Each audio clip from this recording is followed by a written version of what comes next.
Hey everyone, and welcome back to a Shadowland spoiler-free World of Warcraft lore video. Yes, this is not going to be containing data mine spoilers for Shadowlands, but there's been quite a lot of chat about the lore, especially from the developers. A lot of it actually does matter quite a bit indeed. So if you want to learn basically what they think the issues were with BFA, how Shadowlands is going to be approaching things a bit differently, and then some other fun topics like the interesting drop of a Titan homeworld, maybe, that came in an interview, well, I think you're going to enjoy this video. Now, if you'd like to help us out, then, you know what, actually, we have another channel, so consider subscribing to that. We usually do between 4 and 6 bits of game industry news and analysis over there. So that's another thing that we do. Anyway, with that, let's actually just get straight into the video, and we're going to start it off talking about the Battle for Azeroth missteps and the things that Blizzard have learned. So this and a fair amount of stuff is via T&E's interview with Steve Denuser that happened, I believe, 2 days ago. Now, Steve, of course, you know, he will be happy with a lot of the story that actually went on in the Battle for Azeroth expansion, but he did acknowledge missteps. Right? And I think that is a really, really good thing to hear, because the missteps that Steve acknowledged are actually ones that I think really did matter to players, and are actually missteps that are a lot of the reason why people maybe did not engage in the BFA lore as much as Blizzard hoped they may have.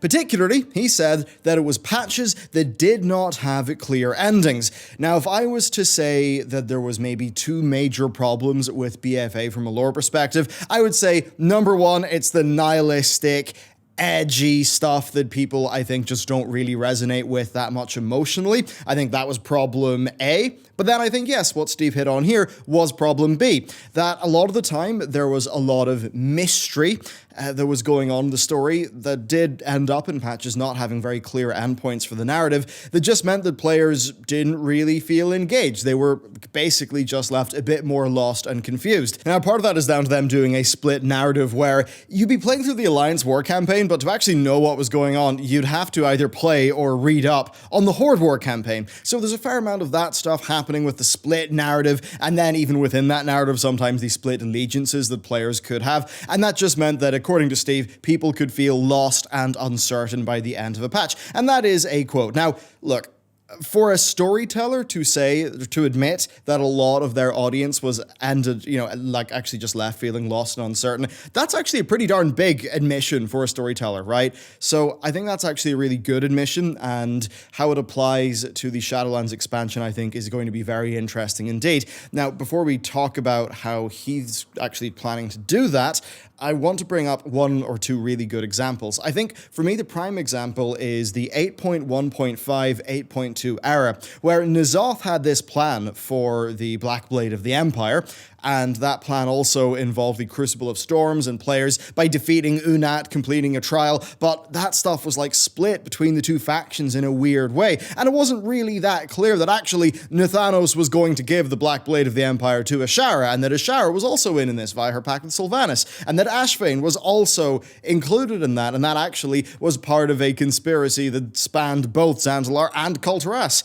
A lot of players did not pick up on that, and to actually follow the lore of the expansion, you kind of would have needed to have picked up on that, and that meant that a lot of people just didn't feel that engaged with BFA. Now, of course, that did mean that I had a lot of stuff that I could make videos on, because I was paying a lot of attention and reading in between the lines and speculating, but for your average Joe who just wants to log in, play through a fun story, and have that be that, it didn't really do that great of a job. So this is really good to hear. In regards to patch endings, Steve basically said they still do want there to be lots of hints and room for speculation and intrigue, but they do want people to end a patch feeling, good, that was fun, there's obviously room for this to go, but, you know, the people actually feel like they've got a bit more of a sort of tight, confined experience that has a bit more of an ending, right? An ending of a chapter, rather than just some lore happens and then you're just kind of like, what next? What's going on? So certainly that is a very good thing to hear from the lore team of Blizzard. One of the larger concerns I had with, just throughout BFA, that did have me lose a little bit of faith in their storytelling ability as we were going into Shadowlands, but seeing some of that actually be acknowledged, I think, is a really, really positive step. So with that meta stuff covered, let's hop into the Shadowlands related stuff, and we're actually going to start off with something that's a very direct follow-up to what I just covered, and that is the far more linear narrative of the Shadowlands expansion. Now, Okay, so we made a bunch of choices in BFA, and Steve pretty much said, look, they might reference your character's choices, but that's it. They're tying all the plot lines in together. We're all sort of on the same journey together, right? So if you were a Sylvanas loyalist, well, now basically what Sylvanas is doing and what she's doing with the jailer, that's now at the stage where everyone is kind of against her. Now, there is one thing that I will say there that's seems like an obvious issue to me, and that is that Sylvanas did say to the loyalist player, right, at the very end of the 8.2.5 sort of aftermath cinematic with her, I mean, she kind of said, like, hey, stuff's going to be pretty real when I meet you again. And I sort of read that as Sylvanas still seeing that player as being on her side. So it seems like players who did completely follow through with the Sylvanas loyalty won't be able to carry that into Shadowlands. I think that's obviously a bit of an issue, though I do see how, for logistical reasons, it would have been hard, right, to have actually had that happen in this expansion. And maybe Blizzard have learned a bit of a lesson. It certainly seems like during BFA they were excited with all of this player choice, but just from reading into some of the tone and stuff, I think Steve does think that BFA suited that good, but the Shadowlands doesn't really suit all of that sort of player choice in the storyline. But it almost seems like he kind of knows that there's issues and that they just need to sort of tie it together and move forward. At least that's my read into what Steve had been saying. So yes, basically the point is the jailer is the big bad. Everything is converged, and we're going to be fighting the jailer and his various different lackeys and allies. Because I say lackeys, right? But from what we're told, Sylvanas is very much not the jailer's lackey. They are people who are working in unison, so that's what's going on there. I suppose if that was to mean that the jailer was the big bad of the expansion, but Sylvanas was still a character who was a bit more of an equal in terms of their working relationship, I would wonder if that would mean that Sylvanas would have a higher chance of actually surviving through this expansion. Anyway, this talk of linearity actually does tie straight into the quest content, where it feels a lot more like Warlords of Draenor. Now, this is something that I mentioned just in my first impressions of leveling through Bastion, where you have, right, so if you look at your objective tracker, you've got campaign, and then you've got quests.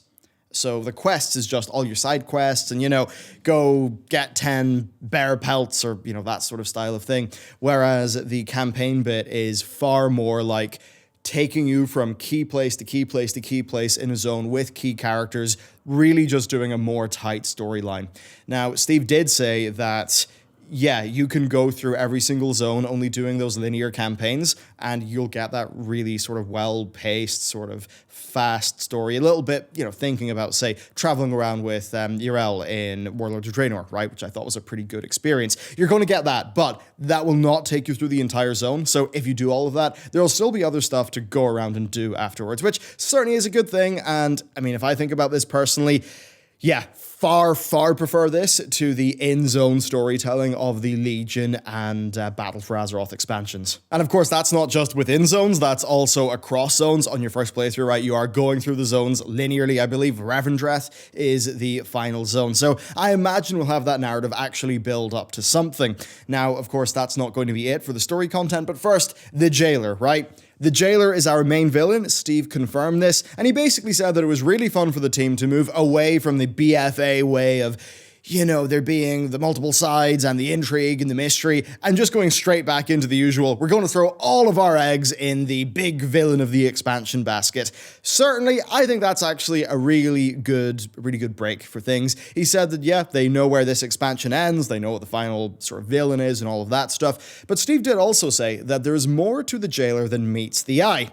Now that we know what his model looks like, there's some speculation I would normally want to bring up, right? But I don't exactly want to go into spoilers here. But I suppose what I would say in a spoiler-free context is that my speculations are all about the connection between him and the Arbiter, what their fundamental nature is as beings, and how they are connected to the Titans. Because if you've ever seen the Ouroboros concept art, it looks pretty darn Titanic, right? And I mean, yeah, there's going to be major stuff there, and this is a topic we're going to loop back into a little bit on in this video when we talk about the cosmology chart and what Shadowlands actually means for that chart and really what its purpose is. So to briefly go back to the content design of this expansion, for Covenants, right, they said, or Steve said, that there are 4 very different Covenant story campaigns that happen at the end game and that they're very much inspired by Legion. Basically, they are different, but they do have crossover points for the key story moments.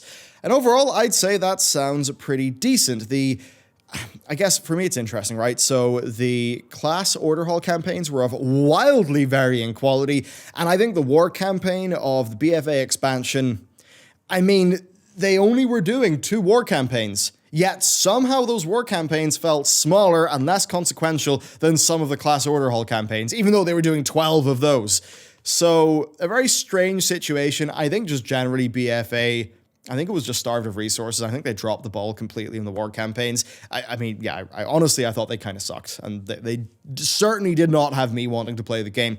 Now, that said, the Legion Class Order Hall campaigns, even though they did have varying levels of quality, I was a bit more interested in doing them, so yeah, if these Covenant ones are going to be benefiting from a higher lead time, maybe they're getting a little bit more work on them, maybe parts of this expansion are less of a disaster than BFA, then yeah, I could actually be decently interested in this. Certainly, we've got 4 very different aesthetics, and if they're crossing over in key story moments, that does mean that we're going to be seeing the core sort of storyline of the expansion being progressed by the 4 different Covenants with those tie-in points. So I think there's a lot of opportunity there for just interesting situations to happen, I suppose, and aspects of the Jailer, aspects of the expansion being approached from the different angles.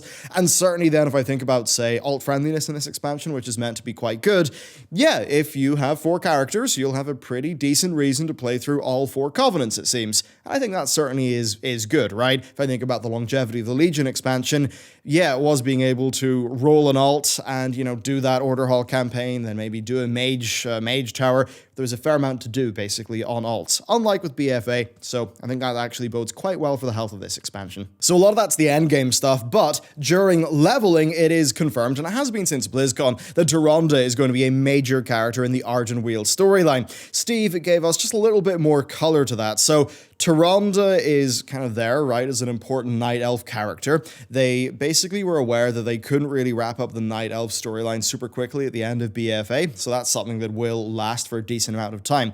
So what Tyrande's doing there, it's obviously something we don't really know yet, but the Night Elves will be getting development as a group in this expansion because their loss was huge, and that is something that Blizzard are going to be respecting moving forward. So them saying that's certainly a good thing. As for Tyrande, well, she's going to be on whatever quest she's got there. She apparently is going to be struggling, though, with the Night Warrior power. So what does that actually mean? Well, the Night Warrior is like a sort of dark, sort of more brutal aspect of Elune. It certainly does add a little bit more color to Elune as a character, right? Because previously Elune was just, you know, beauty, purity, the arcane stuff. But if you look at Night Warrior, it is obviously a very different element to Elune. So if Tyrande is struggling with that power, then she's going to be struggling with, you know, well, her sort of inner darkness, her rage. I suppose there's a little bit of me that is expecting that, you know, the Night Warrior stuff will really just be a personification of her desire for vengeance for Teldrassil. And then I've got to wonder, what direction will that go, right? Will we help her work through that so that she maybe comes to terms with what happened and works out a more optimal, less violent way of moving forward for her people? That's one way of doing it. I think that's more of a sort of goody two-shoes way of doing it. Another way, of course, could be that, yeah, the Night Warrior stuff leads Tyrande down a darker path that she acts upon. Hard to know right now, of course, but to finish this bit off, Steve did say that our heartstrings will be tugged by cinematics, and that was in relation to the Tyrande stuff. So who knows? Will she die? Will she live? Will she have to make a big sacrifice? Hard to know, but suffice to say something is going to happen there. And then for the final, I suppose more direct bit of this video, there was a little bit of talk about Bolvar and Arthas. This is quite an interesting one. So, essentially, Bolvar is going to be the Magni of this expansion, which sort of means, you know, what Khadgar was to WoD and Legion. I think that's great, right? Seeing more Bolvar would be really, really nice indeed.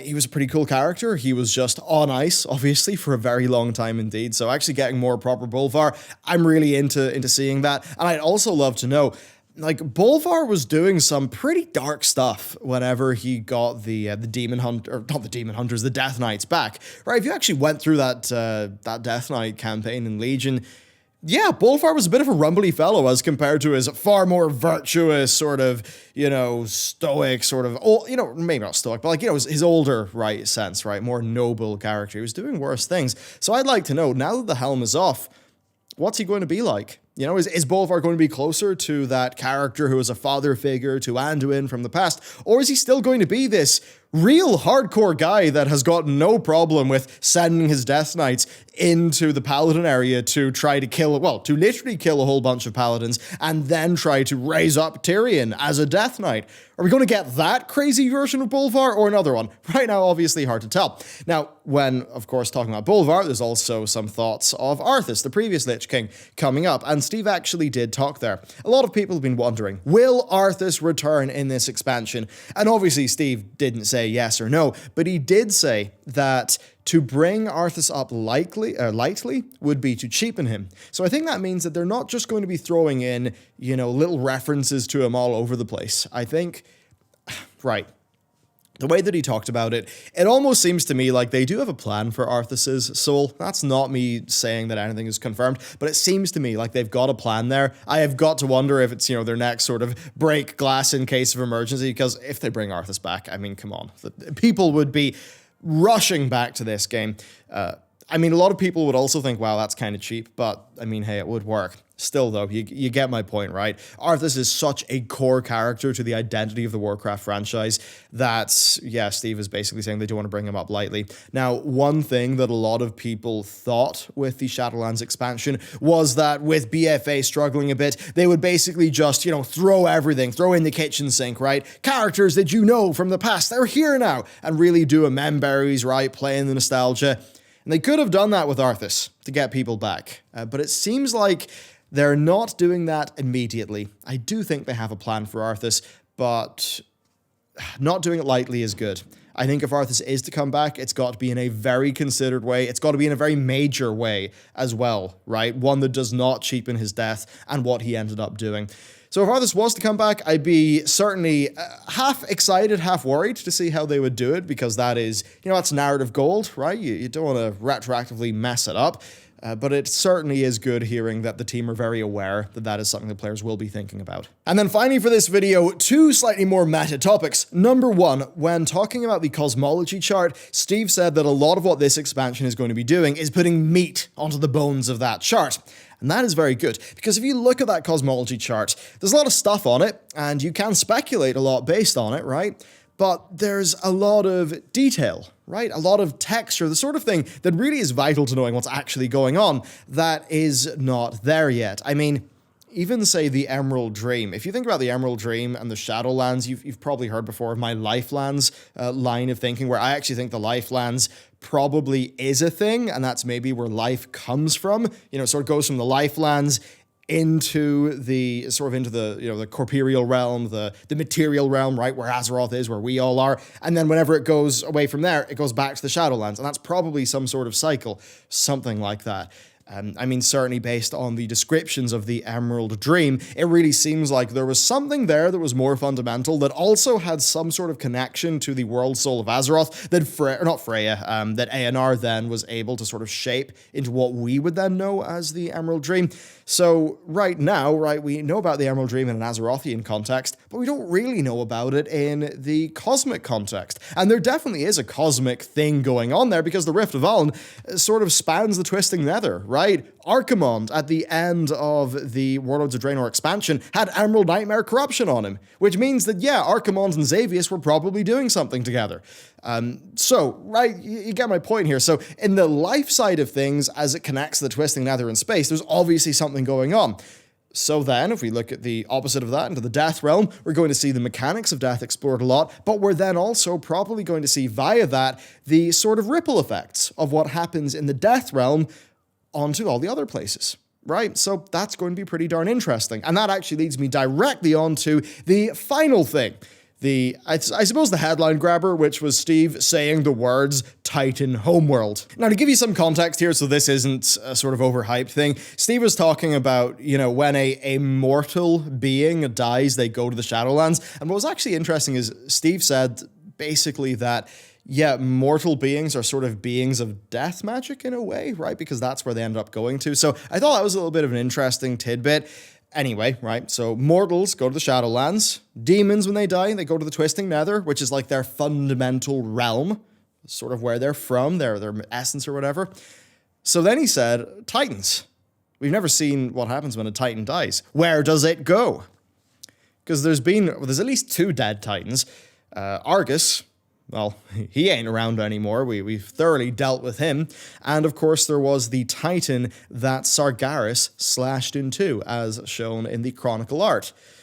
So we now know that those Titans basically are somewhere. They're not completely gone. They have some sort of realm that they go to whenever they, I suppose, leave the material one. That's sort of most of the Titans are sort of residing in now. And yeah, Steve basically said Titan Homeworld. Now, I'm actually not going to read that as the Titans have a planet. They all came from that planet. I don't read it like that. For some reason, what appeared in my head was the Lords of Cobalt from BSG. That's probably not it. I suppose there's, sort of similar naming conventions going on there. But anyway, to get back to the point, I don't read that as Steve saying that the Titans came from some mythical planet before time. I see that far more as Steve saying that the Titans have a home plane, a home realm, in the same way that we've got the Shadowlands, the Demons have got the Twisting Nether, the Titans have got somewhere. And does that mean that Arcane has somewhere that Arcane goes to? And if so, then that actually is pretty big implications. Arcane is very interesting to me because the Titans are supposedly beings of order, but if you look into so many descriptions of arcane magic in the Warcraft universe, it's just raw power, brimming with energy, and it's actually quite chaotic. I mean, think of the Arcane Legion, like artifact weapon for Arcane. It was all just brimming with raw power. It certainly was not perfectly ordered, like, say, the Titans sort of supposedly are. So I think there's like an order and chaos thing going on there within the realm of Arcane that could maybe be explored when we see what happens when a Titan dies. Certainly, though, that's something that's going to happen, right? I mean, come on. Shadowlands, by, as Steve said, putting meat in the bones of the cosmology chart, it's obviously going to be setting up the next expansions, right? Like, come on, that's totally going to be what's happening. And in that case, think about that cosmic sort of plot, I don't know, the toy box of the cosmos that Blizz have thrown a bunch of characters in to, pull out later. Because Medivh is there. Khadgar, we've not seen him in a while, right? He's done piss all in the BFA expansion. Where is he? What's he doing? Has he joined Medivh, right? Off in the cosmos? Who the hell knows? But there's that going on. There's Sargeras, right? Supposedly the being of order that brought order to chaos, i.e. fell, and was able to harness the sort of unification of those things to wipe out all of us. But then that's weird because if he's a sort of an ordered being, right? A Titan, but arcane magic's inherently chaotic, then what's going on there? I mean, obviously, right? There's so many questions here. There's so many sort of avenues of exploration that obviously could tie into some sort of future expansion. So I think that was just Steve just dropping those little hints, all those little threads for us to pick up on and make videos on. So there you go. That's basically it for this video. I thought it was interesting just to talk about the sort of the context and their direction going into Shadowlands. Now look, whenever I've been doing lore content in the BFA expansion, I've had a fairly rigid separation of things where my critical content, right, because I'm very, very heavily critical of both the storytelling and the actual story, I guess, of the BFA expansion. I usually sort of maintain a separation between that and then my sort of analysis of the lore, and I have been able to do both. Certainly, if I think about the Shadowlands expansion, it's exploring interesting lore, but then the storytelling, it seems like they're trying to make that more clear and just tell, well, more straightforward stories and not to sort of play that 8.1.5 era mystery that I think didn't really work for the vast majority of players. Anyway, let me know, what are you looking for in the lore of this expansion? What did you like about BFA? What did you not like? Do you think there are better prospects for Shadowlands? I'm not completely sold yet because I'm still very skeptical after the 2 years of story that we've had to deal with, which really was just held up by the cinematics department. You know, I'd always say, right, like the cinematics storytelling is usually pretty good, but it's just the stuff outside of that. So yeah, hopefully this expansion does better. Certainly, Steve was saying things that seemed heartening to me, that seemed like they were moving in a better direction. So that's where I think I'm going to leave this video. Let me know what you think if you're a big lore nut like myself. And with that, I'll see you next time.